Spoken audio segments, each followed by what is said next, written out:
So hello everyone, and thank you for attending the Sia community call for August. I am Nate. I am a core developer at the Sia Foundation, and we have a lot of information to cover, so we're going to go ahead and get started. So today we're going to start off with some development updates, milestones and goals for Hosty and renterd. We're going to talk a little bit about the futureo hard fork and what plans we've created for that. We're going to talk about awareness and growing the Sia community and developer ecosystem and what we can and can't do there. We're going to talk about some awesome website changes that Alex has made this month. And then we're going to talk a little bit about our grants program, how successful it's been, and what changes we can consider to make it even more successful in the future. Then we're going to end with a Q&A session where you can ask us just about anything. So as we're going through each of these sections, we will stop for a mini Q&A in between, just so you don't have to listen to me talk for 20 minutes. So just drop your questions in chat and we will get to as many as we can. And then at the end, you can ask us anything that we've missed. So starting off for development, we have Hosty. We released Hosty in beta last month. The initial feedback has been really good. The community found a lot of issues and we've been hard at work fixing bugs. This month we largely focused on those bug fixes and a couple of usability and performance improvements. We released 2 versions of Hosty and then a third version is probably going to be releasing today. We released support for YAML config files. This isn't really important from a user perspective, but it makes it much easier to package Hosty in the future. So if we wanted to integrate with ecosystems like Umbrel or package managers like apt, that makes it much easier for us to do. We also added collateral metrics, so hosts can now track their locked and risk collateral over time. As part of that, we wanted to release revenue metrics as well, but we pushed that back for bug fixes. Having accurate revenue metrics for hosts is a very high priority for us, so we don't want to release anything early and have it not work correctly. Our goal is to focus on those in August, though. Moving on to renterd, we have 2 of probably the biggest features that we consider missing for overall Sia adoption. The first of those is small file support. You may have seen the PR on our GitHub. We've been really hard at work testing it. So why do we need small file support? So due to how Sia's redundancy works, there's a 40 megabyte minimum. So what that means is anything below 40 megabytes that you upload is padded to 40 megabytes. If you're uploading a lot of smaller files, images, Word documents, text, that wastes a ton of space. So with packing, we take all of those small files, we pack them together before they're uploaded to the network. It's largely a transparent process to the user, so files are accessible immediately after upload, even if they haven't been flushed to the network yet. This should help larger services or larger providers really save on their storage costs. Each file is encrypted separately, so sharing one file will not expose any other file in the pack. The second big feature that we've been working on is deletion. So if you're not currently aware, if you upload a file to Sia right now, you continue to pay for that file for as long as you continue using the host. So as you renew your contracts and as your data is renewed, all files that you've deleted in SiaD, SkyD, renterd, any current client, you will continue to pay for them. That's a massive waste of Sia coin. From a historical perspective, Sia's had protocol support for about 5 years now, but none of the official software have ever actually implemented deletion. So we will be aiming to add that to renterd along with small files, probably towards the end of this month or maybe end of next month. Those are really the 2 major missing features that will really help with Sia adoption in other things besides just backups. All right, well, moving on, and we will pick up any other questions at the end, to futureo. So we haven't talked about this in a while, but it is a massive overhaul to Sia's consensus code. Sia largely follows Bitcoin's model. where each block in the chain needs to be validated one after the next, serially, one at a time. So futureo largely increases the usability of Sia without compromising its security. I could go into a lot of technical details on this, but I don't think we have that much time. So the two main things to remember are that, one, it reduces your sync time. So no longer are you waiting 7 days to sync the blockchain. And then two, it reduces the storage requirements. You don't have to store 40 gigabytes of historical blockchain state anymore. The validation context is 1 to 2 kilobytes. And then you have to store whatever UTXO's transaction or history that your individual wallet is interested in. So this will require a hard fork, and we are going to be releasing that in phases. So phase 1, we will be releasing software that supports the hard fork. That means that all nodes in the ecosystem will need to update to one of the new ecosystem apps. That's Hosty, renterd, or wallet.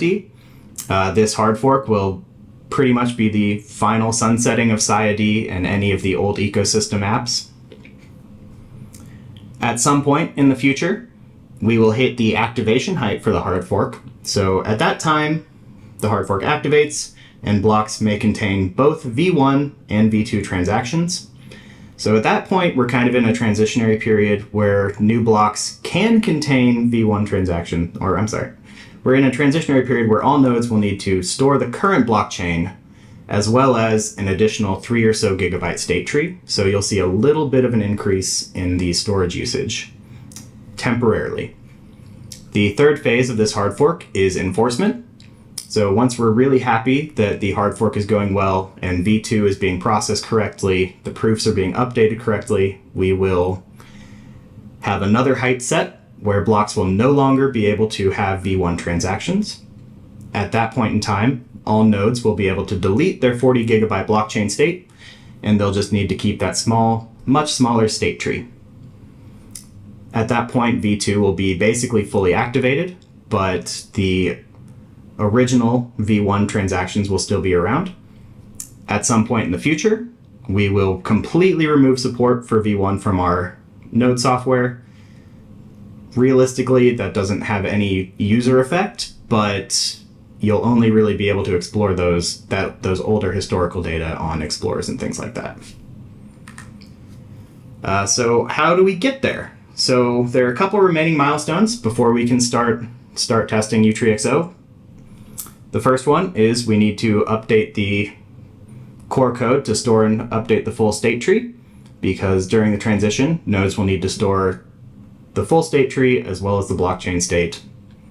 We need to add new gateway RPCs.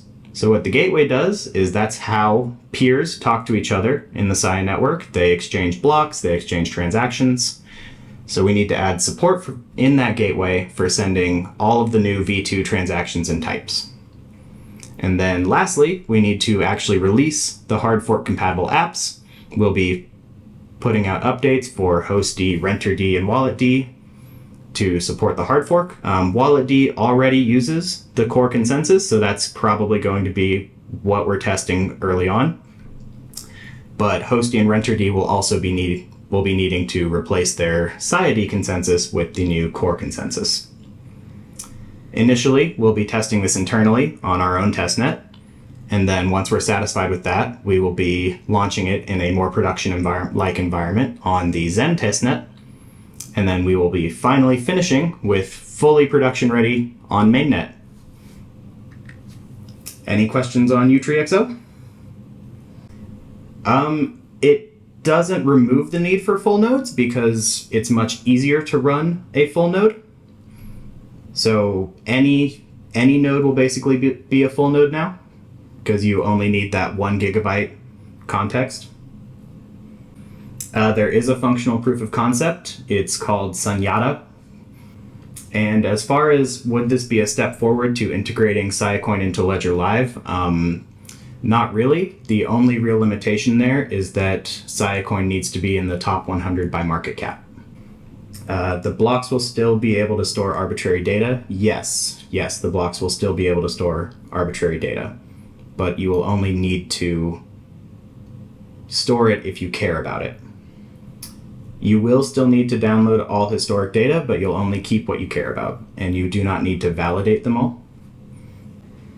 The real benefit is that there could be third-party services, and you would not need to trust them at all, yes. So like a service like the Light Wallet, for instance, could have the validation context and validate that the things that were being sent are totally valid. Transitioning away from development and looking more at growth and awareness for Sia. Awareness to us is increasing Sia's footprint and growing the number of developers actively building on Sia. We kind of put it this way because as a 501c3 nonprofit, we're pretty restricted in what activities we can do.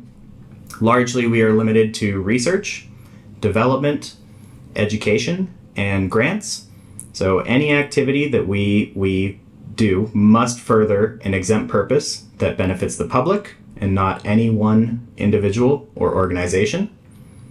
It's been an awesome few weeks with Oliver. That was our first step towards this kind of goal, is to hire our DevRel and get him in the ecosystem and get him providing those outreach steps to build the developer community. He's had a lot of great ideas on how to grow and maintain a thriving developer ecosystem. The first kind of step towards that was refreshing our documentation, restructuring it, updating it, making it easier to find information, really treating it as a living part of our learning strategy rather than just continuing to let it sit and stagnate. The other part of that is driving attention to our ecosystem and providing accessible learning resources on Sia, decentralized storage, and the broader storage/Web3 sphere.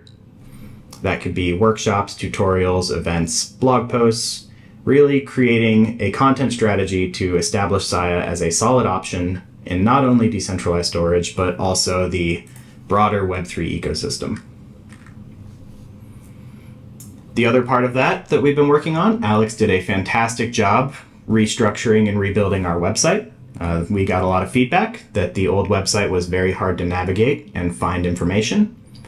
The restructure is much more interactive and really focuses on our ecosystem.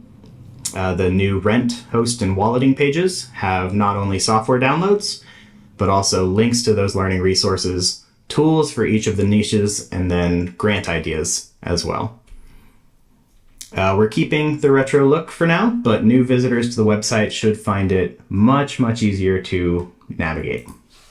And the last thing we really wanted to talk about today was our grants program. So our grants program launched about a year ago. We've funded about $1 million in grants. So today we kind of like to get some community feedback on how you guys think it's working and what we can do to make it even better. The goal here would be to make it more accessible and more valuable to the ecosystem. For those of you that don't know how the grant program works, anyone can submit a grant for any amount following a basic template. Because we're a 501c3 nonprofit, we do have to make sure that all grants are open source in some way. The grant committee meets bi-weekly to approve grants and review progress reports. There are currently 6 committee members, 3 from the community and 3 from the foundation. When a grant is approved, we do some KYC, we sign documents, we release the initial funds. That's something we'll talk about. And the grantee begins their work. So goal number 1 is increasing awareness of the grant program. How can we funnel more people into the grant program? Realistically, we want to create synergy with events we're sponsoring and hosting, such as hackathons and other content we're providing. And we've started this by highlighting the grant program on our website. We've curated a lot of the grant ideas that we've received from the community and put them front and center in their individual ecosystems. And the next part of this is potentially creating a tiered approach based on duration and value. We've seen this in other ecosystem grant programs. The one I'm specifically thinking of is the Ethereum Ecosystem Support Fund. So basically, grants under a threshold would have less strict scrutiny and largely continue as they are today. Grants over a threshold would have a bit more scrutiny, probably a longer approval process, But the goal here would be to have more time for the grant committee and the community to dive into the specifics of a large grant before spending a large amount of funds. The other part of this is providing the support grantees need to succeed. That would be creating high quality learning resources. We're not really sure what other form this needs to take. We don't really want to micromanage how grantees work. One other idea was having optional office hours where grantees could, or anyone really, could request help from a developer and get any feedback they need on their project and their integration. The last change we've already made is reorganizing the forum. As more grantees have applied and started working, the forum was extremely chaotic and very hard to follow. So we've reorganized all of those into individual categories for each stage of a grant's lifecycle. So we're very interested in any feedback you might have or any other ideas you may have. And so we will end this call with a Q&A session on grants, websites, or anything else that you guys would like to talk about. Yeah, so larger is defined by what price range? We have not settled on one yet. That's largely going to be up to the grant committee to decide. Is there an update on exchanges? Not yet. We are still actively talking to two of them. Exchanges have been very wary and increased the amount of scrutiny that they have with the current regulatory environment in the US. So considering I have full expectations to ask for 2024 funding for a full year, I don't think we're looking to prevent you from doing that.